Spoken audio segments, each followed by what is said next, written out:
time for a change in the weather. It's a breeze, I'm light as a feather. We're all in this together. Soon we'll return to forever. Bueno, buenas tardes, buenas noches, buenos días, no sé qué hora es. Tampoco sabes qué hora es, Tampoco ¿no? sabemos qué hora es. Volvemos a la carga, por fin. Después de un largo parón, del que aquí la que se abanica se considera responsable. Eso, yo creo que la tienes que disculpar. Un poquito. Tengo que disculpar un poquito. Eso. Tengo que disculpar un poquito, pero es que Marigracia Aguilar, no Nuria Solís, Marigracia Aguilar es la culpable de esto. que ya tenía muchas ganas. Y mira, a 40 grados, yo A me 40 quiero morir, grados. nomás que tengo un abanico. Ella está aquí la va de bien. Sí. Pero a mí me va a costar la vida hacer este Bueno. capítulo, pero lo vamos a hacer. Eso. Bueno, que antes de nada, que volvemos a la carga con toda nuestra parafernalia y todas estas cositas que nos pusimos en su día, aunque un poquito cambiadas y todo eso, pero que antes de empezar, que traemos un tema guay pero triste, Un ¿no? poquito desagradable, pero Sí, vaya, hay bueno, que hablarlo. al menos para mí, Sí. pero tenemos que tratarlo. Sí. Primero de todo, yo con el que ella ya me lo ha dicho, me tengo que disculpar con ella, la primera, porque he tenido una no muy buena última etapa, porque yo necesitaba un parón, he necesitado pedirle un parón a la vida y aquí mi gran amiga y compañera, gran mujer sorora, que yo la amo, me ha tenido una paciencia, se ha pillado ese respiro conmigo, hasta que yo me pueda poner bien y yo sea capaz otra vez de tener mis obligaciones. y mis Eso. cosas. Bueno, dame un besito, anda. Bueno, Cari, La amo. por supuesto, porque como ya dijimos en su día, y yo creo que lo tenemos que repetir, Ya. repetir, de vez en cuando tenemos que hacer un parón en esta vida que nos lleva como a tu leche, a tu hostia, y que vamos siempre a full, y analizarnos un poquito, ¿no? Pensar las cosas, y por supuesto, pues como también dijimos, nos perdonamos absolutamente todo. Hay que todo. perdonarse y hay que Hay que escucharse perdonarse y hay que tirar para adelante. hay que sobrevivir. Exacto. Como Bueno, nada. en fin, que volvemos a la carga. Yo ya le he pedido disculpas aquí Eso. a la compi, a todos vosotros, y ahora os contamos un montón de Pero un tonterías montón, nuevas. pero un montón. Las tonterías no somos, ¿verdad? Compi?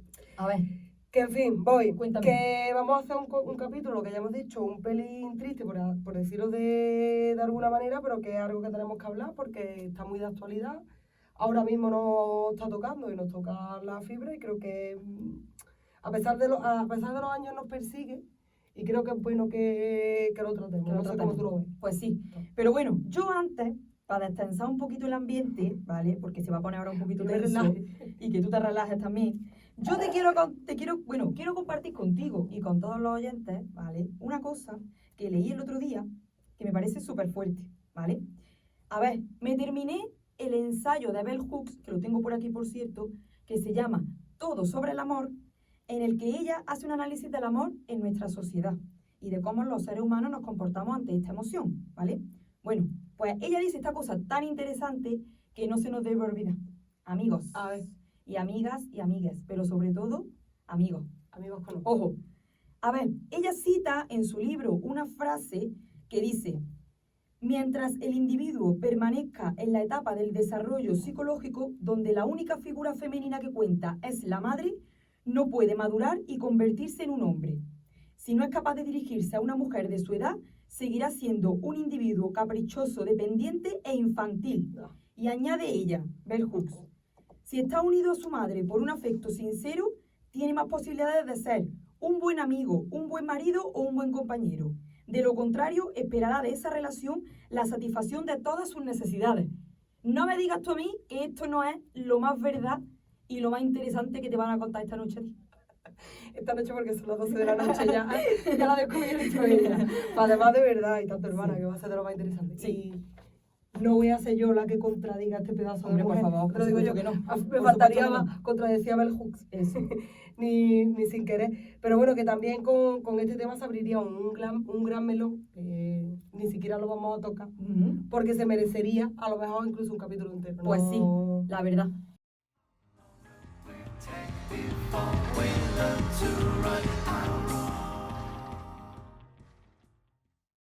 A ver, y ahora yéndonos ya un poquito al tema del que vamos a hablar, ¿vale? Hoy vamos a tocar el mal. lo maligno, las cosas malas que hacemos, las cosas malas que nos pasan, ¿vale? Porque el mal es un fenómeno que ha interesado durante toda nuestra existencia a filósofos, intelectuales. El ser humano siempre ha tenido como una dosis de atracción por el mal. Definimos el mal como la disposición que poseen los seres humanos a perjudicar a otros de una forma u otra. Hombre, se habla de que el mal puede ser subjetivo, ¿no? Por ejemplo, para Hernán Cortés sería visto en su época como un conquistador que buscaba el éxito y la gloria para su reino y toda esta historia, y sin embargo, entiendo que para los americanos a los que masacró, como mínimo, sería un monstruo, Bárbaro. un bárbaro, o una cosa así, ¿sabes? O algo más actual. A mí me gusta, me cae bien esta gente. El amiguito el señor caballero, ahí. El amigo Trump, Sí. no te sé la ironía, que alaba y loa y ve al otro compañerito ahí, al otro otro hombretón, Sí. otro caballero, al amigo oligarca, al Eso. Putin, que es un valiente Al ruso. y que sí, Ujú. porque se lo pregunten a los ucranianos y al resto de la población mundial a ver lo que qué, piensan. qué valiente, ¿sabes qué? Sí. Bueno, según Schopenhauer también, el mal forma parte de nuestra naturaleza, tal y como lo hacen el amor, la violencia o el deseo. Está claro. Y la religión también ha analizado mucho, o sea, también dentro de la religión hay mucho conflicto y está todo sobre el bien, el mal, el cielo, el infierno, los pecados, como que se analiza mucho desde las religiones, desde la mitología, este tema del mal también. Sí, también. Sócrates también habló del mal y de la ética de la moral. Da Vinci decía, por ejemplo, esta frase que era: quien no castiga el mal ordena que se haga.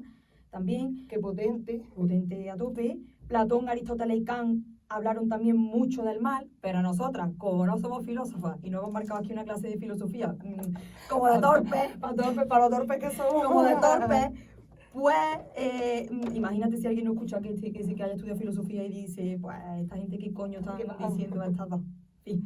Tontería nada más, pero que bueno, Exactamente. que era un poco por poner que el mal se analiza desde hace mucho tiempo. Desde Sí. mucho tiempo. Exacto. A lo largo de nuestra vida hacemos el mal muchas veces, lo sabemos, Casi más todo de las día, que ¿no? pensamos, ¿no? Pequeñas cosas a lo mejor, cosas sin importancia, pero lo hacemos y lo vamos a seguir haciendo y no pasa nada. Yo misma te tengo que decir que recuerdo muchas cagadas de mi vida, ¿vale? Claro. De las que no me siento nada orgullosa, ¿no?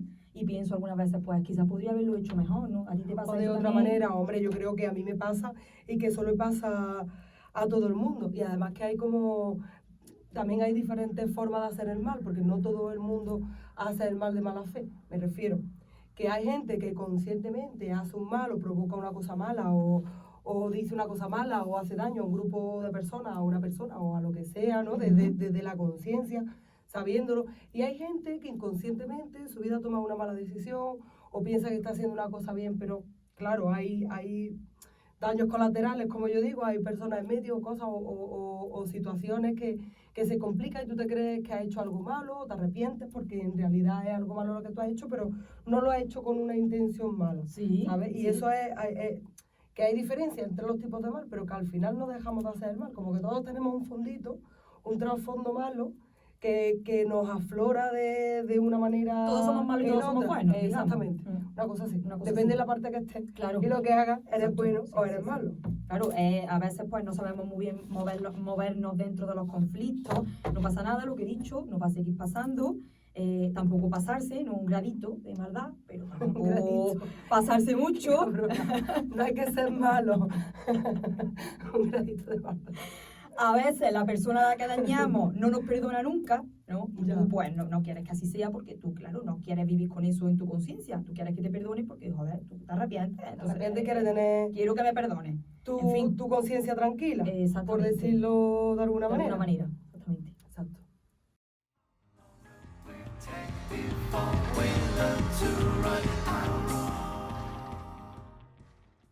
Y bueno, compañera, hemos nombrado el tema de la religión y sabemos también que todo tiene un origen y la mayoría de nuestras historias estaban basadas en nuestra cultura religiosa, Sí, ¿no? claro. Por decirlo de alguna manera.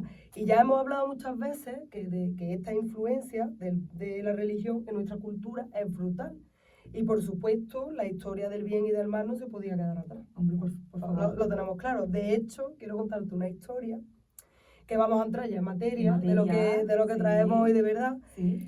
que como no tiene como protagonista a una mujer. Anda ya. Hombre, te creas tú. Pero a una mujer de la que se dice que es el inicio del mal para la humanidad. Anda. O sea que... No me lo creo.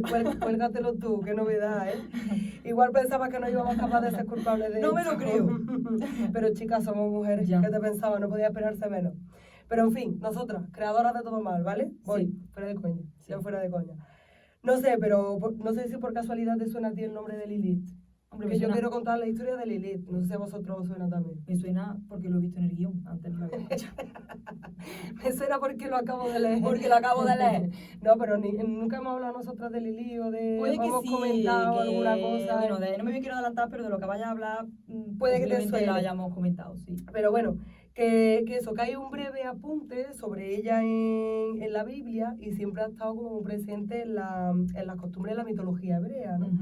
Y se cuenta que fue la primera mujer creada por Dios, junto a Adán, antes que Eva, porque esta era anterior a Eva, y que ella no provenía de la costilla de Adán, sino que fue creada a su misma vez y con el mismo polvo. Es decir, que eran criaturas de las mismas características. Por supuestísimo, ella era bellísima y súper empoderadísima y pibonaca. Porque eso sí, así siempre nos representa. Sí, eso sí. Pero bueno, en eso este sí. caso, también como una igual. Algo que me parece Bien. Que me parece bien. Y claro, ella se sentía con los mismos derechos, las mismas libertades, pues dentro del Edén. Nunca se sublevaba a su igual, puesto que es mi igual. Y se dice que uno de los mayores problemas que ellos solían tener dentro del Edén es que a la hora de practicar el sexo tenía muchos problemas porque ella no quería estar siempre debajo de su igual, porque no le parecía justo. Anda, mírala. Mira que hace tiempo Mírala de eso, ella, mírala Mira que ella. hace tiempo de eso. Mírala ella. Que no quiere ser misionera. Bueno, ya me iba.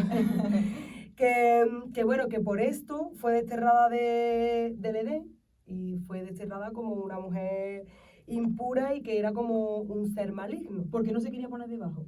Fue desterrada. No, Qué fuerte. no, pero bueno, porque al final Entre otras cosas. no te pueden, pero vamos, que más que nada porque no se sublevaba, por decirlo de alguna manera. Entonces ella decían también como que se había aliado con Satanás. Y se fue desterrada, se fue a orillas del mar Rojo o del Mar Muerto. Espérate, Sí, que me pierdo. del Mar Rojo. Del Mar Rojo, señores, Mar Rojo. Perdón, que se consideraba pues eso, el hogar de muchos demonios. Entonces llegó a la lujuria y a la pasión y Mira qué bien. empezó Qué lista ella. Eso es lo que teníamos que haber hecho todas desde el principio. de primera hora. Sin sublevaciones. Mira qué lista ella. A Nuria todo que se sale. Pero bueno, sigo. La cosa es que fue desterrada y entonces ella empezó a engendrar demonios, los Lilith, que se llaman, porque a los demonios también hay que parirlos. Hay que parirlos. ¿Tú me entiendes? Entonces, Ajá. lo malo es mujer. La cosa es que aquí el amigo Dios pues mandó a 2 o 3, cuentan 3 ángeles, ¿vale? Yo no sé si fueron más, menos. De estos que iban y era como, Lili, que ya vámonos ya. Vámonos ya para la casa. Ya está bien, ya está bien. Vámonos ya para la casa. ¿Qué te ha Pero pasado? no, la chiquilla no quería. Y finalmente, pues claro, se quedó ella allí con sus demonios, sus satanás, sus lilims y toda su historia. Y entonces fue cuando Dios creó de la costilla de Adán, a ver si fuese de la costilla de este, la cosa ya viene más calmada y ya la chica más modosita y ya la domamos un poco y ya no se subleva tanto. Pero bueno, que de aquí salió Eva, Ella sí la que conocemos. ahora esa es ella la historia que conocemos todos, de Adán y Eva y todo eso, pero que vamos, que la historia es 3/4 de lo mismo, que Eva también es la mayor pecadora y la que condenó a la humanidad por esto de la manzana, la serpiente, que no nos escapamos. Eso. Que no nos escapamos, pero que a Lilith no la nombran y Lilith fue más lista. Ya, La quería nombrar yo, lo siento. ya. Bueno, pues esta historia que me has contado, así A como ver si te suena. tan convincente y como tan verídica que parece que es verdad. Está convincente. Bueno, a ver, La mitológica, la interesante, mitológica. interesante porque Sí. estas cosas siempre son interesantes, aunque sean súper misóginas y eso, son interesantes. Pero bueno, ¿tú cómo conocías la existencia de De Lili? Porque, Bueno, que yo sí la conocía Cuéntame. Yo la conocí hace tiempo porque tú sabes que escucho mucha música y aparte escucho mucho metal y dentro del mundo del metal pues hay ciertas disciplinas o ciertos estilos musicales que le cantan a este tipo de figuras o a este tipo de canciones. Y en concreto, hace un tiempo que un amigo me descubrió una banda que está muy chula, que se llaman Cult of Lilith. Anda, Como nosotros, culto a Lilith. Como nosotros siempre vamos de recomendaciones, como un libro que ha recomendado Madre de Bell Hook, Pasa. recomendamos documentales, bueno, pues yo tenía ganas ¿De hablar de esto? de recomendar a esta gente. Guay, guay. No, porque está guay, son irlandeses, pero resulta que su vocalista es jienense, o sea que es casi paisano andaluz. Anda. Y ellos hacen una especie de metal extremo barroco que se meten con su atrezo, con su vestimenta y todo eso, como dentro de ese tiempo barroco. Y a mí me sorprende mucho que tienen una fusión muy curiosa en algunas de sus canciones, que yo lo flipé, que es que fusionan el metal extremo barroco del que hablamos con el palo del cantejondo flamenco de Jaén, y a mí me parece alucinante, cuanto menos es curioso y original, Pues ¿sabes? sí, pues sí. Y como Lilith tiene que ver con el origen del mal, yo quería un poco eso, pero vamos. Que ¿Cómo por ahí, que era solo por recomendar Cult of Lilith. ¿Cómo hila, mi amiga? ¿Cómo hila? ¿Cómo Total. hila? Como hila, parece que estamos en la tele.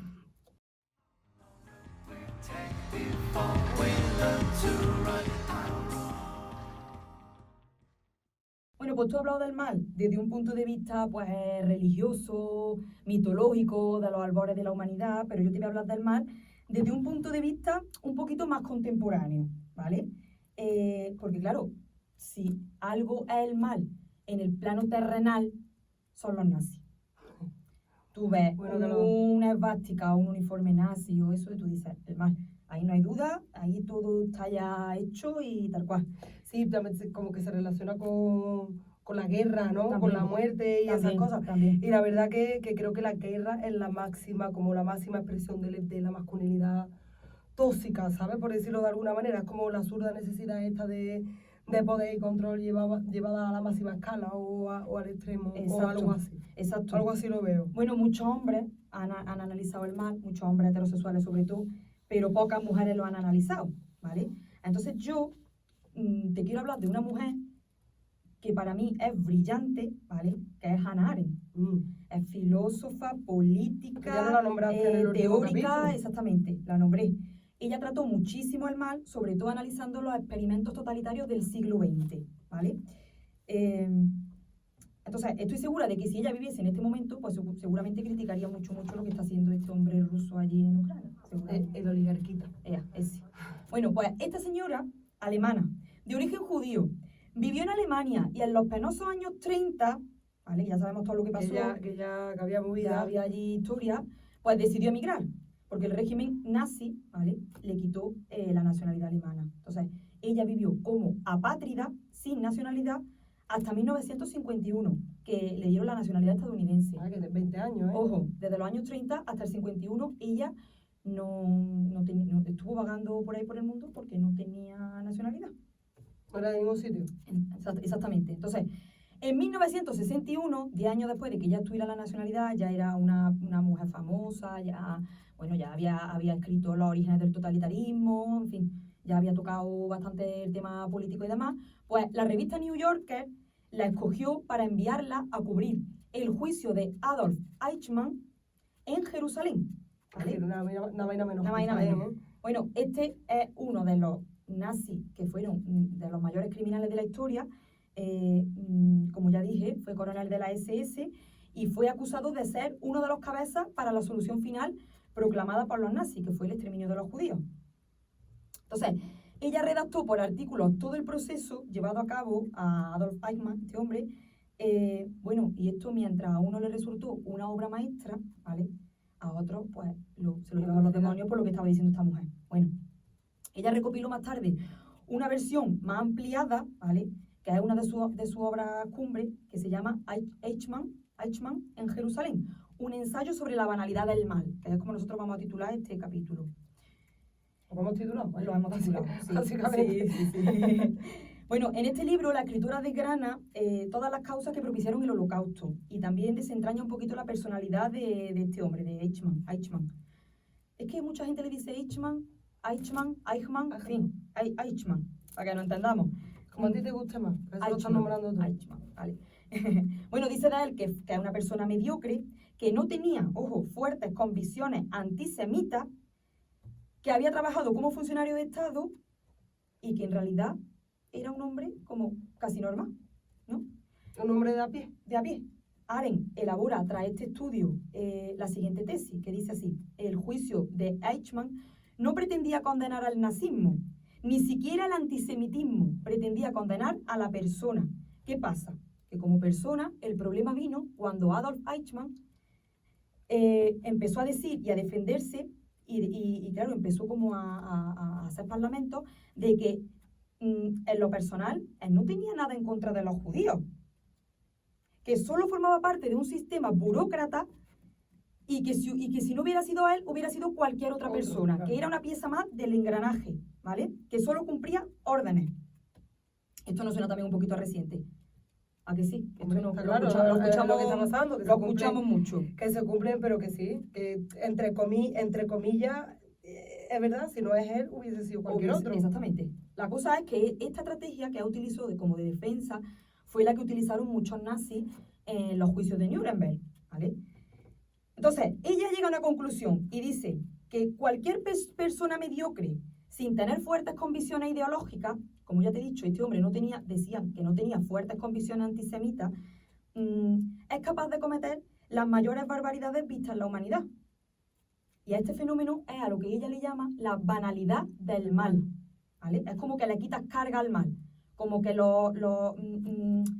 le quita importancia a lo que estás haciendo, un poquito. Sí, porque no lo hace porque tú seas malo, ni porque tú Exacto. tengas algo en contra o algo personal con eso. Es Exacto. un trabajo. Me están pagando, tal y cual. O cualquier O sea, historia de claro, esa, ya. imagínate todo el debate que esto generó, claro, la gente diciéndole, pero ¿cómo es posible, Hannah Arendt, tú judía, que tuviste que irte de Alemania? Es como que estás defendiendo a este hombre, a los nazis, tal y que cual, ¿no? Ella lo que venía a decir era que si a una persona a sí misma se despoja de su capacidad de elaborarse juicios propios y de pensar, ¿vale? O sea, que es fácilmente manipulable, pues que esta persona puede ser capaz de cometer atrocidades. Claro.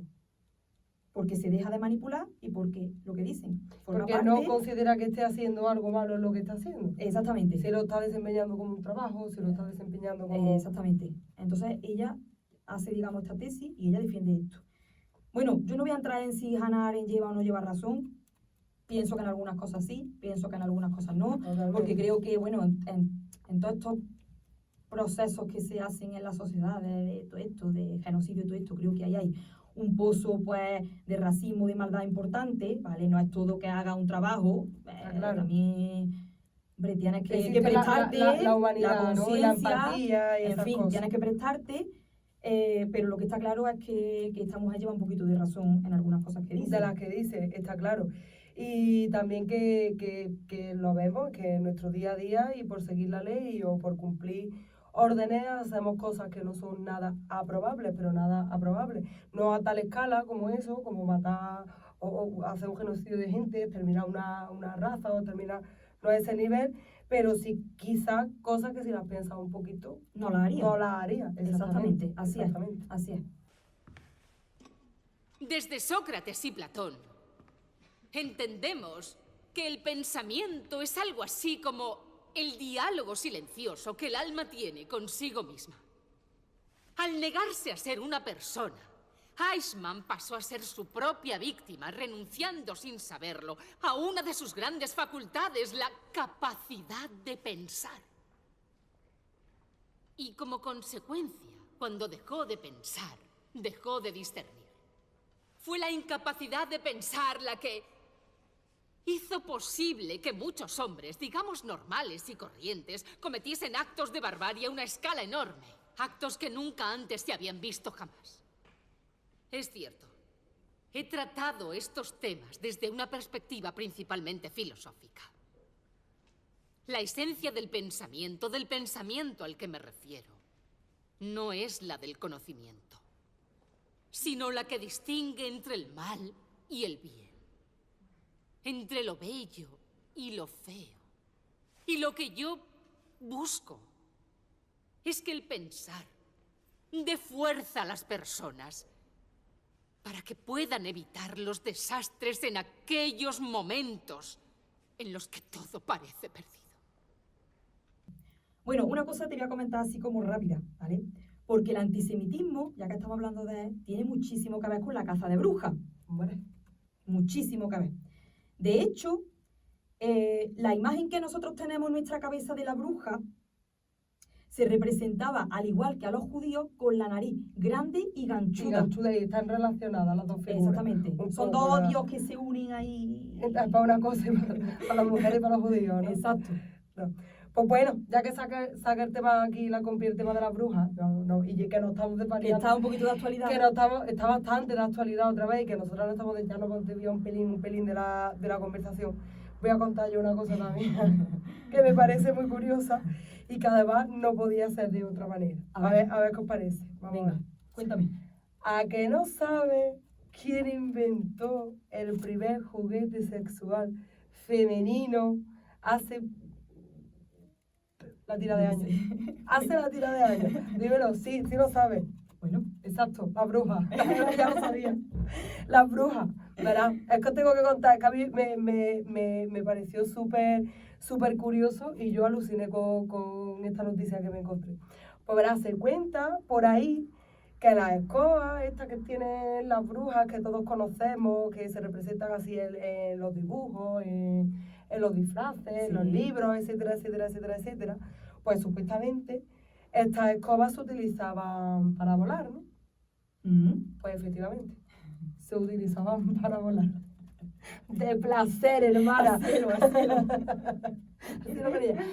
Sí, señor, la utilizaban supuestamente, pero de placer. ¿Cómo te queda? Flipando. ¿Cómo te queda? Porque Flipando. Es muy la guay esta historia- Es que es muy guay. Es que ella la sabe, también Es que porque es está, muy guay. está en el guión y porque ella ya la sabía. Es muy guay esta historia. Aunque disimulemos, pero sí la sabía. Y es muy guay porque eso ya todos sabemos que las brujas fueran mujeres muy cultas, muy inteligentes, que conocían las tierras, la naturaleza, las plantas, los animales, los astros, eran curanderas, ¿no? Entonces, por consiguiente, como eran de esa forma, pues siempre estaban perseguidas. Y solían vivir pues, un poquito aisladas o en sitios más retirados, un poquito más solas y todas estas cosas. Pero claro, como eran eso mismo, otra vez lo voy a reiterar, muy inteligentes, pues ellas eran Adelantadísimas. conocedoras, adelantadísimas a su época, eran conocedoras de este tremendo y magnífico pecado al que llaman placer también. Claro. ¿sabes? Entonces descubrieron y hacían que untaban los palos de las escobas con plantas, con estramonio, con mandrágora, con Belladona. con unas Ajá. cuantas de plantas que puedes encontrar en el medio, porque por ejemplo lo diré, se me ha olvidado lo que yo he dicho.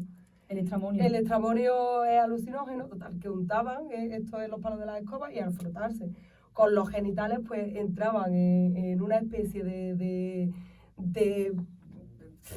zen placentero, una cosa que le entraba que cuentan que muchas se pasaban con la dosis y no salían, pero que entraban incluso en trance. Qué guay. Y tío, era un juguete sexual El primer satisfactorio de la historia. femenino.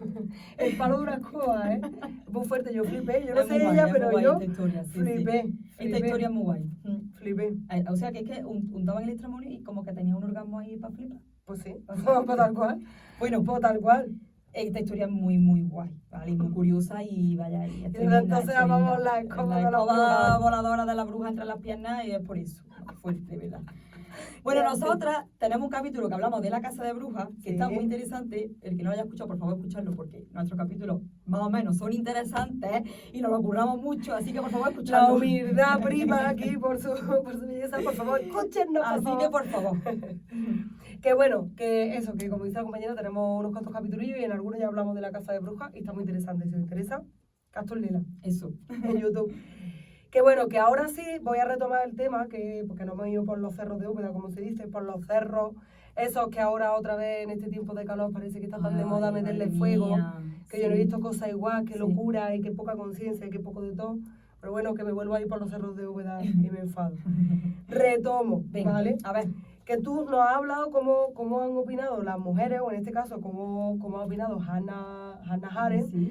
en este tema de la guerra, de los conflictos de poder, de territorio y todo eso, pero desde siempre la mitad de la población mundial son mujeres. Sí. Por tanto, hemos tenido que tener un papel como representación de nuestra mitad en todo esto que hablamos de la guerra. Los Y tú conflictos sabes, y demás. sí, y tú sabes igual que yo, que como siempre, probablemente hemos tenido papelón. Papelazo. No un papel, un papelón. Papelazo. Porque así, lo mismo que ahora lo tienen las mujeres ucranianas, que bueno, que es la guerra que más se suena, pero que, Hay muchas que guerras. tenemos mitad de guerra que llevan matando gente por el mundo toda la vida. Pues sí. La cosa es, ¿vale? Que por ejemplo, yo te voy a hablar. Cuando estalló la primera guerra mundial, ¿no? Cómo se comporta la mujer en una guerra, ¿verdad? Que en esta época las condiciones de la mujer eran un poquito precarias, Ujú. ¿no? Y como hemos hablado tantísimas veces, por lo de siempre. En ese momento lo que había era los hijos, la casa, el marido, la sublevación y poco más. Aunque por supuesto estaban los típicos grupos de mujeres que nos han allanado el camino a todas las demás ahora y que siempre han luchado, ¿no? Pero que en esa época lo que primaba era lo que siempre hablamos. Pues eso, cuando estalló la guerra y todos los hombres, como hombres, se tuvieron que ir al frente a luchar, pues ¿qué pasó? Que las mujeres entramos en el mundo entramos a cubrir a los hombres en todos los puestos de trabajo de trabajo y de otras muchas cosas que ellos tenían antes de ir a la guerra, ¿no? Pues, no sé, en las fábricas o en los almacenes de munición armamentística, en los campos, las fábricas, las comidas, porque tenía que seguir funcionando la ciudad Claro que sí. para poder seguir con la guerra. Entonces, básicamente fueron las mujeres las que mantuvieron el nivel económico de los países. ¿En qué nos benefició o nos benefició realmente entrar tan de sopetón como se entró en el mundo laboral las mujeres en esa época? Pues mi opinión, que esto es mi opinión, no soy una sabedora de todo ni de nada, ni falta que me hace, una Así es. opinión. Sí. Por un lado, la mujer se estaba haciendo visible, necesaria y económicamente independiente en una Ujú. sociedad puramente patriarcal y machista. Por favor. Entonces, claro, es muy importante porque comenzó una época de revolución feminista, y como ya sabemos, pues nos abrió muchas puertas, muchos caminos, a las que ahora mismo seguimos andando. A las mujeres nos dieron un respiro. Por otro lado, pues bueno, pasamos a ser mano de obra barata, ¿vale? Porque claro, lógicamente nos pagaban menos que a los hombres haciendo exactamente el mismo trabajo, por esa regla de tres que parece que existe, que a mí me la explican y yo no la entiendo por muy de números que soy Ya. y nada de eso, que al final X por Y, por no sé cuánto, igual a las mujeres ganan menos, Ganan menos. y eso. Pero vamos, que eso lo seguimos teniendo ahora en la época que vivimos, y lo único Exacto. que significa es que antes el techo de cristal era un poquito más duro y ahora quizás un poquito más blando, pero que el techo de cristal Sí que estamos. no se rompe, no se rompe. Y por supuesto se dieron cuenta que como éramos o somos berracas, pues claro que podíamos con las jornadas laborables hiperinterminables y con los hijos y el marido y la casa y todo. Entonces desde entonces tenemos doble, triple o cuatriple carga, pero sí es verdad que nos hizo un poquito independientes. ¿A qué voy? A que las mujeres al final cubrimos todas las necesidades que había en un sitio mientras los sables se peleaban. Exactamente. Por decirlo de Es algo- como de- vosotros estáis de ahí alguna peleándose, manera. nosotras aquí intentando Exactamente, sobrellevar la vida. solucionar, ¿no? Que siempre tienes como un papel, tuvieron un papel importante, y para nosotros en este caso fue muy importante también porque se empezaron muchas puertas, fue cuando se consiguió el derecho al voto, como que las feministas se lanzaron mucho a la calle y se consiguieron muchas cosas, ¿vale? Ujú. Por otro lado, por ejemplo, si hablamos de otra cosa, pues está el tema que también alguien que conocemos mucho, ¿no? La Segunda Guerra Mundial, y que es una de las guerras más conocidas también, es la que tú nos has estado hablando antes del juicio, del libro Sí. de Hannah Arendt. Que esto también es curioso porque, por ejemplo, aquí se le da la vuelta por completo a la historia de la participación de la mujer en la guerra, pero por completo, o sea, unos 180. Fíjate, en este caso y en esta época ya no era tan importante el tema de la independencia y los derechos de la mujer y estas cosas, porque la Alemania nazi, pues claro, Hitler, como buen embaucador, que lo fue de toda una nación, de las Madre mía. mujeres también, Sí. le vendió a la población femenina una visión muy distinta de su posición social, ¿no? Por ejemplo, porque sobre esto se puede investigar bastante porque está documentado, ¿no? No es que se hable una barbaridad, pero algo se habla de esto. Yo te estoy hablando o te quiero comentar cosas sobre las mujeres del Tercer Reich. Madre mía. Que yo sé que tú esto es un tema Madre que a ti mía, te- aquí abre un melón, que a ti te gusta vamos. mucho. Aquí A ella abre le un gusta mucho y se melón, documenta vamos. mucho. Sí. Pero es así porque a estas mujeres le hicieron creer que eran importantes para la nación, no importantes para ella o luchar para ella. Ellas eran importantes para la nación.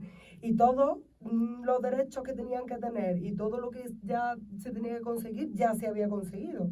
Así que a ella se le asignó un papel importante, se le dio protagonismo y ella o nosotras, todas las mujeres de esa época, en esa ubicación concreta, pues entraron por el aro, ¿no? También es verdad que con este papel que se le asignó, ellas se sentían muy cómodas y se sentían muy realizadas, porque claro, también eran independientes económicamente. En definitiva, yo creo que como que se renegó un poco del camino del movimiento feminista que se llevaba hasta ese momento y se desvió se desvió en beneficio de los intereses políticos y territoriales, dándoles a ellas como un poquito de poder. Y de protagonismo. Y de protagonismo, aunque solo fuese un poder específico para mujeres, me explico. Se sentían poderosas un poquito. Sí, pero solo en trabajos para ellas. No sé si me explico. Te explica. Por ejemplo, para empezar, Hitler quería crear la raza aria, ¿no? Ujú. Que tú eso ya, bueno, y la gente también lo sabe, que él quería crear la raza perfecta de alemán. Solo una mujer de verdad y alemana podría traer al mundo niños de verdad y alemanes o niñas que trajesen posteriores varones al mundo alemán, que fueran, o sea, madres alemanas de verdad y hombres alemanes de verdad. Y todos y todas los que entraban en el perfil de poder hacer eso, todos estaban contentos y encantados porque iban a crear la verdadera Alemania. Y coño, qué ilusión hace eso, porque yo voy a traer alemanes de verdad. Yo lo hago de verdad. Sí, ¿sabes? Sí. ¿Y qué pasa?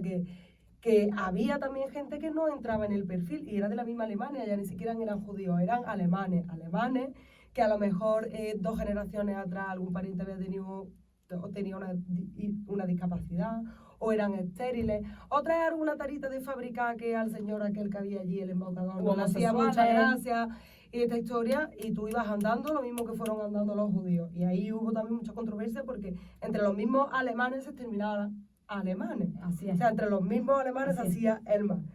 Por otro lado, y aparte de traer verdaderos alemanes al mundo, las mujeres también desempeñaban por las típicas labores, lo que te he dicho yo, los trabajos de mujeres, por así decirlo, ¿no?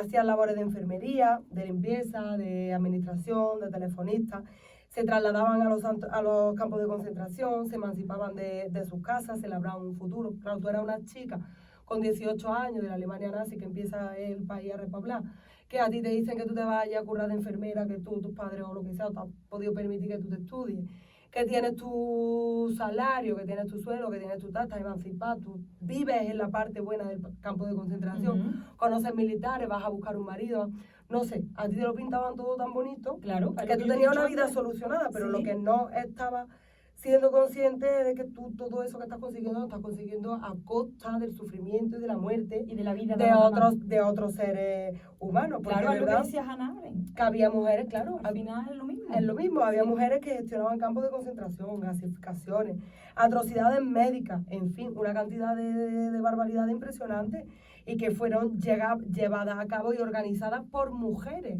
O sea, lo mismo que estaba Hitler, Eichmann y toda esta gente, estaban ellas por otro lado y también hacían ese tipo de atrocidades, ¿sabes? Por un lado, esto que desempeñaban trabajo en favor de la nación y es como el preso que se hace verdugo, porque yo estoy, lo que he dicho antes, feliz e independizada, aunque sea matando gente, y luego eso, y creo que es muy importante, que normalmente nadie cuenta la historia de las mujeres y sonamos menos, y hasta para las cosas malas sonamos menos, ¿sabes? Yo no conozco ningún caso de ninguna mujer que haya sido juzgada por el régimen, por crímenes nazis. Y ellas también estaban ahí, hay mujeres de renombre, ninguna fue perseguida como lo fueron sus maridos, sus hermanos, sus compañeros, sus amigos, no lo sé. Y fueron al final todas estas mujeres, porque parece que claro, suenan menos, pues no somos importantes. No somos importantes para lo bueno, pero tampoco tampoco somos importantes para lo malo. Ya, Tan importante sí, una cosa sí, como otra. sí, sí, sí. Para decir somos buenas o para decir somos malas, Ya, ¿no? O sí. estamos practicando el mal, porque no nos salvamos de eso nosotros también. Tampoco. Y al final, fíjate cómo son las cosas que fueron estas mujeres, las de un bando y las de otro, la mayoría viudas ya, con la tristeza en el alma, que al final quitaron los escombros del muro de Berlín, por decirlo de alguna manera, tuvieron que reconstruir lo que es la actual Alemania. Podríamos hablar también de nuestra famosa guerra civil, ¿no? Pero creo que ya sería extender mucho el tema. Y creo que se ha entendido bien que el papel de la mujer varía en función de cómo los hombres importantes de nuestra historia planteen la ecuación, La ¿no? sociedad. Sí, la ecuación para nosotras, pues por eso solo quiero terminar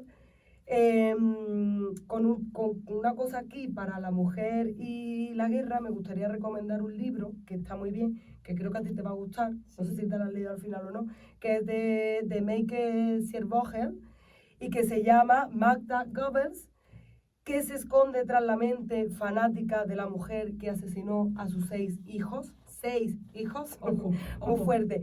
Y bueno, en este libro que se analiza una relación madre-hija, por decirlo de alguna manera, tóxica, a través del personaje histórico de Magda, que como ya sabéis es la esposa fue la esposa del ministro de propaganda de la Alemania nazi. Sí, de Joseph Goebbels. Ay. Bueno, pues sí.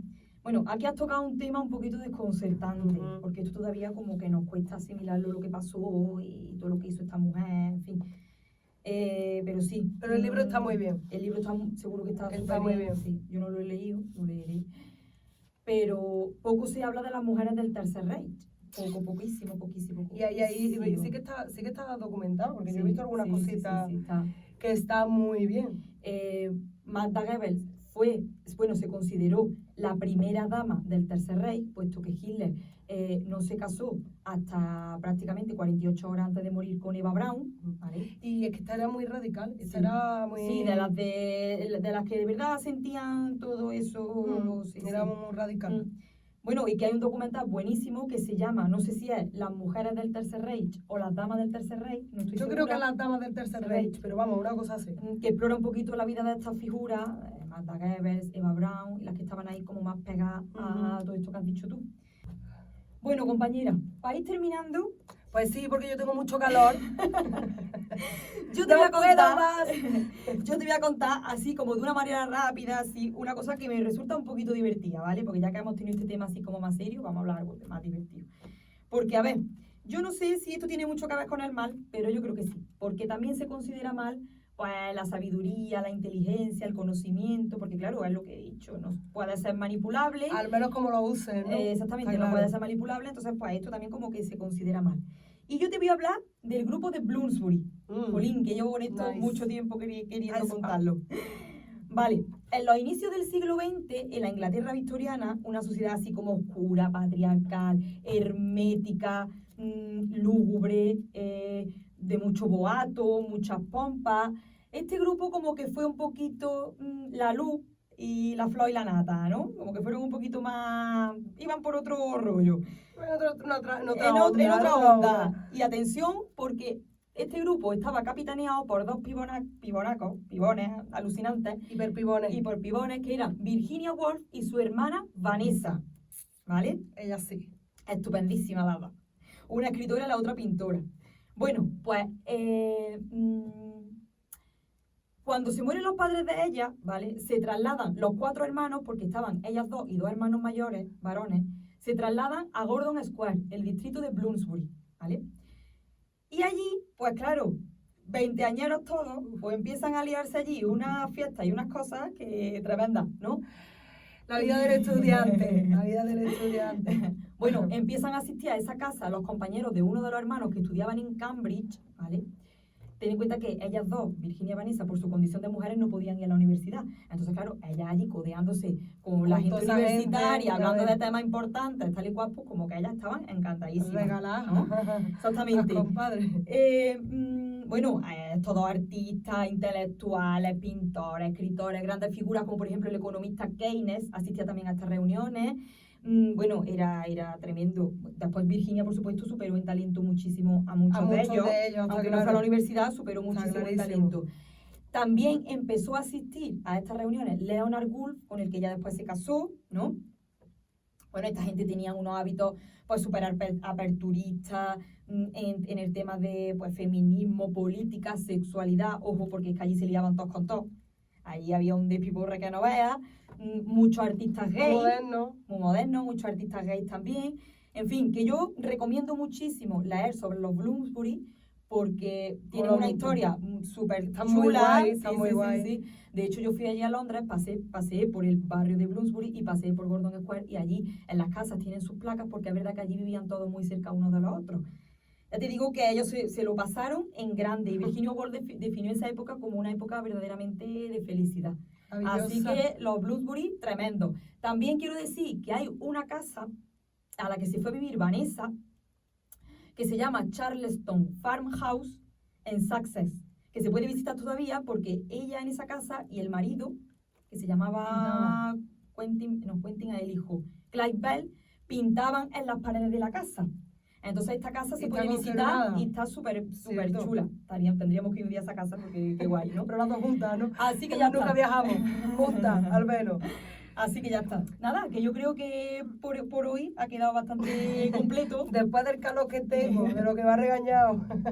Hemos dado muchos datos, ¿no? Bueno, porque teníamos muchas ganas de hablar ya. Que han resultado, yo creo que ha resultado interesante. Mm. Así que nada. Que bueno, antes de despedirnos yo quiero decir una cosa, A porque hemos visto por ahí que tenemos una paisana que es muy jovencita y que a nosotros nos hace o sea, nos da mucha alegría que nuestras paisanas jovencitas tiren del carro también, que se ha hecho un canal o una página, o bueno, sabemos que está en Instagram también, creo que en YouTube, la podéis seguir, pero vamos, que se llama Calladita Estás Más Guapa. Sí. Y dice cosas muy interesantes y tiene unos vídeos muy cortitos y muy chulos, y lo único que queremos es que la sigáis, que le deis me gusta, que le deis mucho cariñito, y nosotros le queremos dar la enhorabuena desde aquí por Exacto. tirarte a la piscina. Eres una campeona, compañera. Eso, enhorabuena. Thank you Y nada, por pues, luchar también.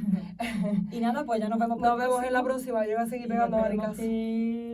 que sea más pronto de lo que ha sido esta vez. Seguro.